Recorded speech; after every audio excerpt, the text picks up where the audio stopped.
Hello everyone, আসসালামু আলাইকুম। আশা করি সবাই ভালো আছেন। আমি একটা গুরুত্বপূর্ণ বিষয় নিয়ে আপনাদের সামনে এসেছি, সেটা হলো আমরা প্রতিনিয়ত যে কোনো না কোনো সমস্যায় পড়ি, এবং যখন আমরা সমস্যায় পড়ি তখন নার্ভাস হয়ে যাই, আর কোনো কাজ করতে পারি না। তাই আমি এই সমস্যা সমাধানের আমি কিছু পদ্ধতি বা উপায় আপনাদের সামনে বলে দিব। প্রথমে যখন আমরা সমস্যায় পড়ি, ফার্স্ট স্টেপ ওই সমস্যাকে সংজ্ঞায়িত করতে হবে। যে সমস্যাকে ফার্স্টে স্পষ্ট করতে হবে, ওই সমস্যাটা কি ওইটা স্পষ্ট করতে হবে। দ্বিতীয়ত হলো সমস্যাটিকে বিশ্লেষণ করতে হবে, যে সমস্যার প্রকৃতিটা আসলে কি, প্রকৃতিটা আসলে কি, এবং এটার সম্ভাব্য সমাধান খুঁজে বের করতে হবে আমাদের। তৃতীয়ত হলো ওই সম্ভাব্য সমাধানকে বিশ্লেষণ করতে হবে, যে আমাদের ডিটেলসে জানতে হবে যে ওই সম্ভাব্য সমাধানটা, ওই ডিটেলসে যদি আমরা না জানি তাহলে সামনের স্টেপে আগাতে পারবো না।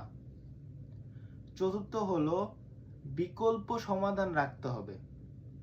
বিকল্প সমাধান যদি আমরা না রাখি তাহলে আমরা বুঝবো না যে কোনটা আমার এই সমস্যার সমাধানের জন্য গুরুত্বপূর্ণ বা পারফেক্ট।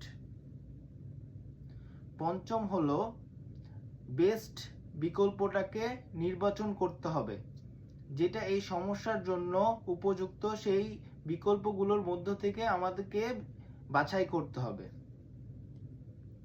বাছাই করার পরে স্টেপটা হলো বাস্তবায়ন করতে হবে আমাদের।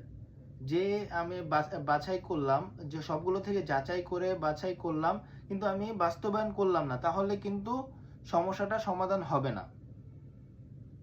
বাস্তবায়ন করার পরের স্টেপ হলো ফলাফল অবশ্য পরিমাপ করতে হবে।